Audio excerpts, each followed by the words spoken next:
Bonjour à toutes et à tous et bienvenue aujourd'hui dans la Géozone. On se retrouve pour une nouvelle vidéo. J'espère que vous allez bien et que le déconfinement s'est bien passé pour vous. Et j'espère aussi que vous êtes prêts à voyager puisqu'aujourd'hui on va voir 6 cartes sur l'Espagne. Et oui, pour beaucoup l'Espagne c'est les vacances. En 2018 presque 11 millions de Français sont allés en vacances en Espagne. Et pourtant, à part Madrid et Barcelone, beaucoup de choses restent assez inconnues du grand public. Puisque je vous rappelle que le but de cette série est de voir des cartes traitant de tous les domaines, même les plus farfelus. Et restez bien jusqu'à la fin de la vidéo, puisque la 6ème carte sera présentée par une invitée. Bref, j'espère que vous êtes prêts. Vamos a España. Bon, comme toujours, la première carte, c'est celle des régions espagnoles, qu'on appelle ici des Comunidades Autónomas, ou communautés autonomes. Il y en a 17 au total, auxquelles faut rajouter les villes autonomes de Ceuta et Melilla au Maroc, mais c'est vraiment trop petit pour que je les mette sur la carte. Bon, la région espagnole la plus connue, c'est très certainement la Catalogne. On en a beaucoup parlé lorsqu'ils déclaraient l'indépendance, avec comme capitale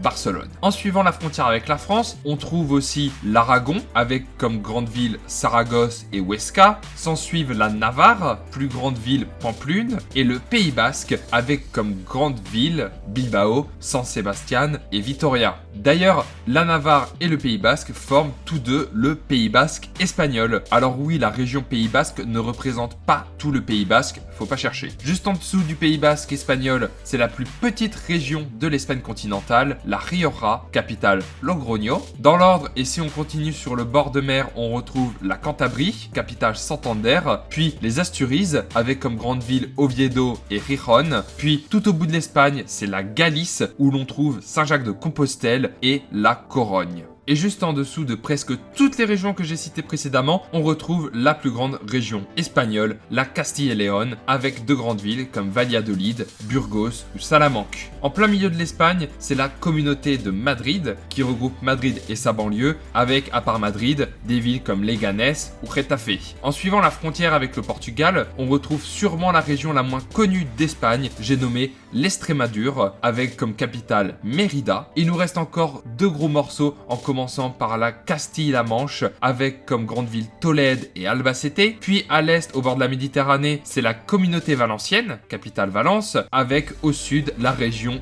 de Murcie, capitale du même nom. Et enfin, la dernière région de l'Espagne continentale, c'est l'une des plus connues, je parle bien sûr de l'Andalousie, avec beaucoup de grandes villes comme Malaga, Grenade, Cordoue, Cadix et sans oublier la capitale, Séville. On en a fini avec l'Espagne continentale, cependant il reste deux archipels espagnols. Tout d'abord, en pleine Méditerranée, c'est les Baléares, c'est là-bas qu'on trouve Ibiza et Palma de Majorque. Et enfin, il reste les Canaries dans l'Atlantique au large du Maroc, avec des villes comme Las Palmas ou encore Tenerife. Et oui, il y a des régions de toutes les formes, de toutes les tailles et même des enclaves interrégionales comme celle de Castille et Léon au Pays Basque ou encore celle de la communauté valencienne entre l'Aragon et la Castille-La Manche. À côté, la carte des régions de France paraît presque simple. Alors, pour cette deuxième carte, on va parler un peu de religion. Et si vous êtes perspicace, vous aurez tout de suite trouvé que c'est les différents chemins menant à Saint-Jacques-de-Compostelle. Ici, dès que je citerai le nom d'une ville, je mettrai son point en rouge, en sachant que le point vert, c'est la ville de Saint-Jacques-de-Compostelle. Le chemin le plus important, c'est celui en rouge, d'où convergent tous les chemins français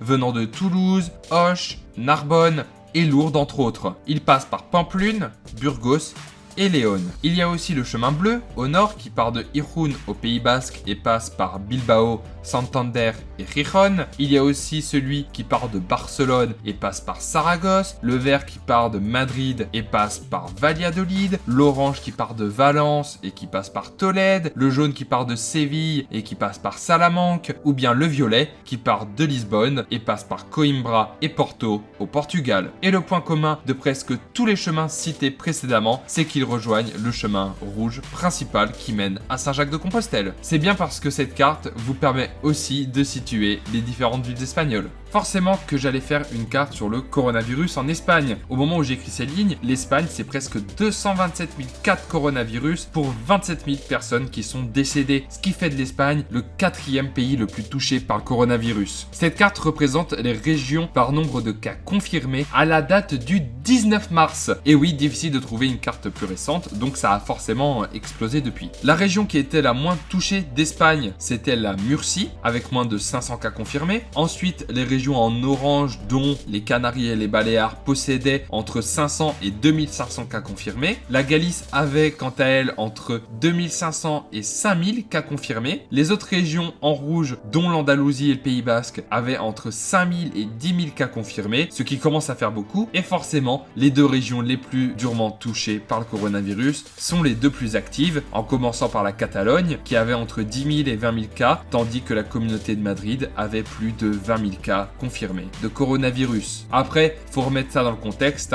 vu que la communauté de Madrid, c'est la région la plus densément peuplée d'Espagne, avec 800 habitants au kilomètre carré.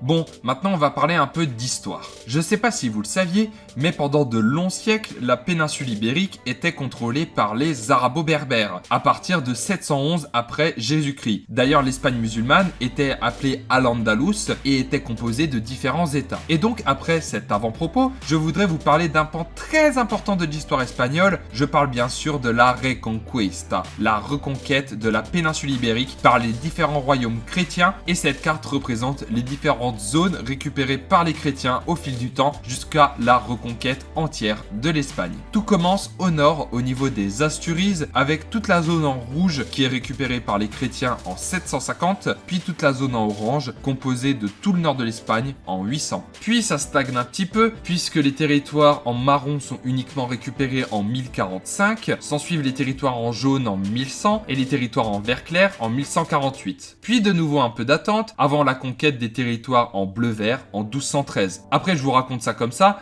mais c'était une vraie bataille, vu que les royaumes musulmans de Cordoue, de Murcie ou encore de Séville se battaient pour rester en place. Nouvelle grande étape dans la Reconquista avec tous les territoires en bleu-gris qui sont reconquis, dont les Baléares en 1270, et à partir de là, il ne reste plus grand chose aux musulmans et donc c'est plus facile à défendre. Les chrétiens ne récupèrent rien pendant 200 ans et en 1470, ils récupèrent enfin les tout petits territoires en violet que vous avez sur cette carte, avant le coup de grâce qui est porté aux musulmans en 1492, la même année où Christophe Colomb découvre l'Amérique, avec la reconquête du territoire en rouge au sud de cette carte qui représente le dernier royaume musulman de la péninsule, le royaume de Grenade. Voici une belle carte qui parle d'un grand moment de l'histoire espagnole et on ne peut pas passer à côté.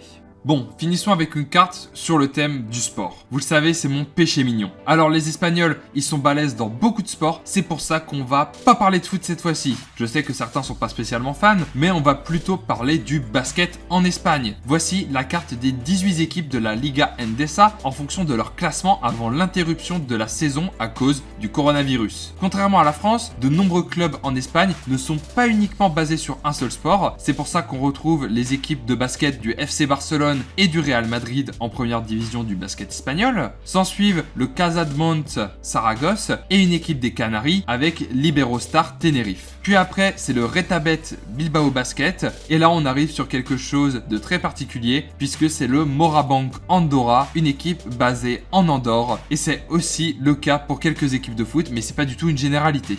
S'ensuivent le Valencia Basket Club à Valence, le Quirolbet Baskonia qui est une équipe de Vitoria au Pays Basque, l'Unicaja qui est l'équipe de Malaga, le San Pablo Burgos et encore une autre équipe des Canaries avec l'Herbalife Gran Canaria. Après, on retrouve aussi le Club Joventut Badalona dans la banlieue de Barcelone, le Baxi Manresa qui se trouve aussi en Catalogne, le Montbus Obradoiro qui est l'équipe de Saint-Jacques-de-Compostelle, le Real Betis qui se trouve à Séville et qui a aussi une équipe de foot, l'UCAM Murcia Basket, et en fait l'acronyme de UCAM c'est Universidad Católica de San Antonio et leur surnom c'est même les Universitarios, et enfin les deux dernières équipes sont tous deux dans la banlieue de Madrid avec le Montaquit Fuenlabrada et le Movistar Estudiantes. Alors, j'ai une question à vous poser. Que pensez-vous du naming dans le sport avec des marques comme on l'a vu ici, le Retabet Bilbao ou le Quirolbet Baskonia? Un sondage apparaît en haut à droite si vous souhaitez donner votre avis.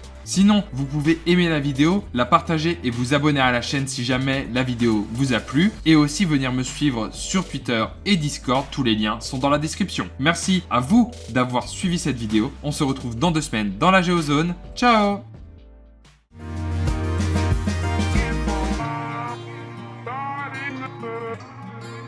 Not really long.